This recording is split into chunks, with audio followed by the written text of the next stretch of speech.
Hello everyone, welcome back to pharma Gurukul Nepal.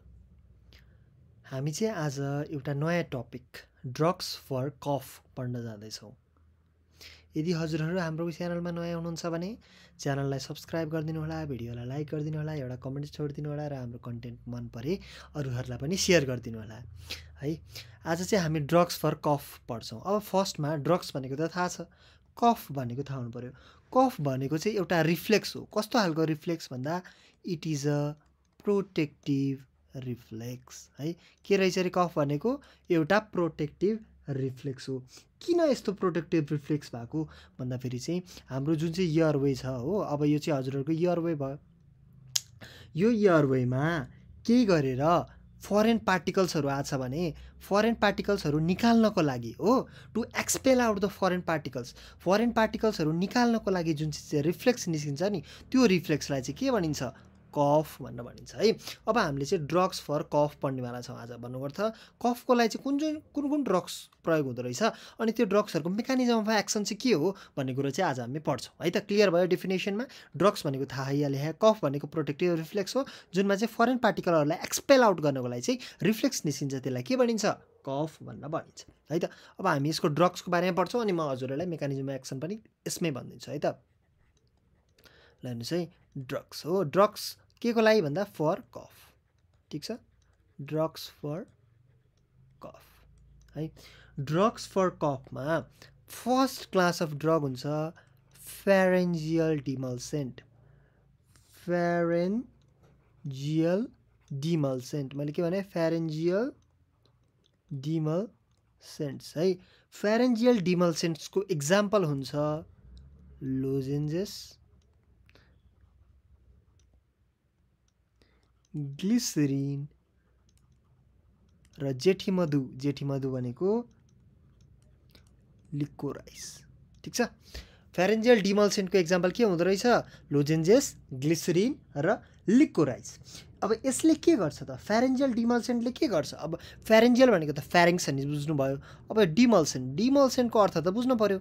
डिमल्सेन्ट भनेको के हो भन्दाखेरि चाहिँ जुन चाहिँले चाहिँ के गर्छ भन्दाखेरि रिड्युसेस इरिटेसन भनेर बुझ्नु पऱ्यो हजुरहरूले। क्लियर भयो? रिड्युसेस इरिटेसन डिमल्सेन्ट भनेको। अब यसले के गर्छ भन्दाखेरि चाहिँ यसले हो, यसको mechanism of action, it coats. केलाई कोट गर्छ? Coats the skin surface. बुझ्नुभयो? Coats the skin surface. Skin सर्फेसलाई कोट गरेपछि के हुन्छ भन्दाखेरि स्किन सर्फेसलाई कोट गरेपछि इरिटेटिङ हो अथवा इरिटेसन गराउने सेल्सहरू चाहिँ के हुन्छ? कोट हुन्छ, जसको कारणले के हुन्छ? नो इरिटेसन हो कि होइन? जसको कारणले नो इरिटेसन। नो इरिटेसन भन्नुको अर्थ के हो भन्दाखेरि चाहिँ यसले एन्टी कफ एक्सन देखाउनु हो। बुझ्नुभयो? भन्नुको अर्थ चाहिँ यसले basically quotes the skin surface अनि इरिटेटिङ सेल्सलाई कोट गर्छ हो। भन्नुको अर्थ चाहिँ के अर्थ भन्दा नो इरिटेसन अनि एन्टी कफ। यसले चाहिँ के अर्थ के अरे? Reduces irritation. यो भनेको फेरेन्जियल डिमल्सेन्ट भयो। क्लियर भयो? अब नेक्स्ट क्लास अफ ड्रग्स हुन्छ एक्सपेक्टोरेन्ट। एक्सपेक्टोरेन्टलाई म्युकोकाइनेटिक्स पनि भनिन्छ। एक्सपेक्टोरेन्ट भनेको नामैले भनेको छ। एक्सपेक्टोरेन्ट भनेको के हो? केही पनि कुरोलाई के गर्ने? एक्सपेल आउट गर्ने हो कि होइन? केही पनि कुरोलाई एक्सपेल आउट गर्ने हो कि होइन? एक्सपेक्टोरेन्ट भनेको। अब यसको एक्जाम्पल हुन्छ ब्रोमहेक्जिन, सबभन्दा चलेको हो ब्रोमहेक्जिन, एम्ब्रोक्सोल,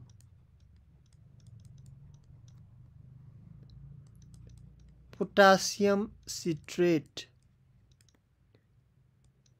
भाषाका।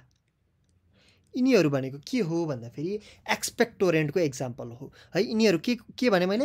एक्सपेक्टोरेन्टको एक्जाम्पल हो। एक्सपेक्टोरेन्टलाई म्युकोकाइनेटिक्स पनि भनिन्छ। किन भनिन्छ म्युकोकाइनेटिक्स भन्दाखेरि चाहिँ यसले के गर्छ भन्दाखेरि दे इन्क्रिज म्युकोकाइनेटिक्स। काइनेटिक्स भनेको के हो? जुन चाहिँ कि मुभमेन्टसँग रिलेटेड छ। के को मुभमेन्ट? म्युकसको मुभमेन्ट। भनेपछि यसले चाहिँ म्युकसको लागि चाहिँ के गर्छ भन्दाखेरि चाहिँ इन्क्रिज गर्छ। इन्क्रिज म्युकस के इन्क्रिज गर्छ भन्दाखेरि इन्क्रिजेस म्युकस अथवा म्युकसलाई के पनि भन्न मिल्यो ब्रोङ्कियल सेक्रेसन पनि भन्न मिल्यो इन्क्रिजेस ब्रोङ्कियल सेक्रेसन हो ब्रोङ्कियल सेक्रेसन पनि इन्क्रिज गर्न सकियो और रिड्युसेस विस्कोसिटी हो यो दुईटा भएपछि के हुन्छ भन्दाखेरि यो दुईटा भएपछि चाहिँ रिमुभल अफ कफ हुन्छ भन्नुको अर्थ चाहिँ यो भएपछि त तपाईँको सजिलै कफ ख्याक्क गरेर छिटै रिमुभ हुने भयो नि होइन त्यही भएर रिमुभल अफ कफ है त्यही भएर कफ निस्किने खोकीको लागि के प्रयोग गरिन्छ भन्दाखेरि एक्सपेक्टोरेन्ट भन्नुको अर्थ जसको चाहिँ कफ निस्किरहेको हुन्छ नि हो उसको लागि चाहिँ के प्रयोग गरिन्छ एक्सपेक्टोरेन्ट है त अब जसको चाहिँ कफ निस्किरहेको हुन्न जसको चाहिँ ड्राई खालको हुन्छ उनीहरूको लागि चाहिँ के प्रयोग गरिन्छ भन्दाखेरि चाहिँ एन्टिटसिभ युज गरिन्छ है त उनीहरूको लागि के प्रयोग गरिन्छ रे एन्टिटसिभ त्यो चाहिँ हाम्रो थर्ड क्लास अफ ड्रग्स भयो थर्ड क्लास अफ ड्रग्स चाहिँ के भयो भन्दाखेरि चाहिँ एन्टिटसिभ्स भयो क्लियर भयो एन्टिटसिभ्सको एक्जाम्पल हुन्छ एन्टिटसिभलाई चाहिँ हामीले म्युकोकाइनेटिक्स भनेको जस्तै यसलाई चाहिँ कफ सेन्टर सप्रेसेन्ट भनेर भन्छ कफ सेन्टर के भन्छ अरे सप्रेसेन्ट्स भनेर भन्छ है अब यसको एक्जाम्पल हुन्छ ओपोइड्स नस्क्यापिन डेक्स्ट्रोमिथोरफेन सबभन्दा धेरै हैन थाहा हुने डेक्स्ट्रोमिथोरफेन क्लोरफेनिरामिन हो यिनीहरू सबैभन्दा धेरै युज हुने हैन एन्टिटसिभको रूपमा ओपोइड्स नस्क्यापिन डेक्स्ट्रोमिथोरफेन क्लोरफेनिरामिन हैन प्रोमिथाजिन पनि युज हुन सक्छ तर ठीक छ क्लोरफेनिरामिन है अब हेर्नुस् है यसले के गर्छ भन्दाखेरि यहाँ मैले आफै भने कफ सेन्टरलाई के गर्छ सप्रेस गर्छ हो कि हैन यहाँ लेखेको छ नि हैन कफ सेन्टरलाई के गर्छ सप्रेस गर्छ कफ सेन्टरलाई सप्रेस कसरी गर्छ भन्दाखेरि चाहिँ यसले बेसिकली सिएनएस भन्नुको त सेन्ट्रल नर्भस सिस्टममा एक्ट गर्छ यसले चाहिँ के गर्छ भन्दाखेरि it increases the threshold of कफ सेन्टर भन्छ ठीक छ अथवा पेरिफेरली पनि एक्ट गर्न सक्छ तर मेन भनेको चाहिँ it increases the threshold of कफ सेन्टर भन्नुको अर्थ चाहिँ हजुरलाई कफ पहिला